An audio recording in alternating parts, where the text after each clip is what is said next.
Почитувани граѓани, СДСМ 3 години во континуитет покажува што значи вистинска грижа за сите граѓани еднакво.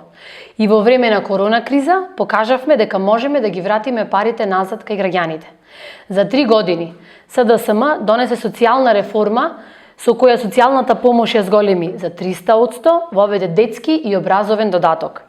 Го решивме проблемот со стечајците, кои ВМРО ДПМН ги игнорираше. 12.000 стечени работници добиваат по 8.000 денари месечно, а наскоро добиваат и домашна платежна картичка од 9.000 денари. Покрај стечајците, картичката со 9.000 денари ќе ја добијат и пензионерите, со пензија до 15.000 денари, самохраните родители, како и невработените кои не се активни баратели на работа. 28 милиони евра враќаме назад кај преку 324.000 граѓани преку домашната платежна картица и ваучерот за туризам.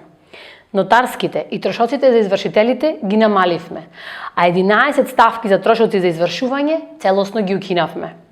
Казните ги намаливме и до 75%, поведовме опомена пред казна и пропорционално казнување. Со отписот на камати на долгови за физички лица избришавме 10 милиони евра долгови на граѓаните. Обезбедивме повисока социјална помош за 34.000 домакинства и детски додаток за 65.000 деца. Во новиот мандат продолжуваме да се грижиме уште повеќе и уште подобро. На 15 јули обнова на режимот нема да има. На 15 јули граѓаните ќе гласаат за фер, праведна и правна држава. На 15 јули граѓаните ќе го заокружат бројот 3, затоа што знаат кој е вистинскиот избор и знаат дека можеме уште повеќе и уште подобро.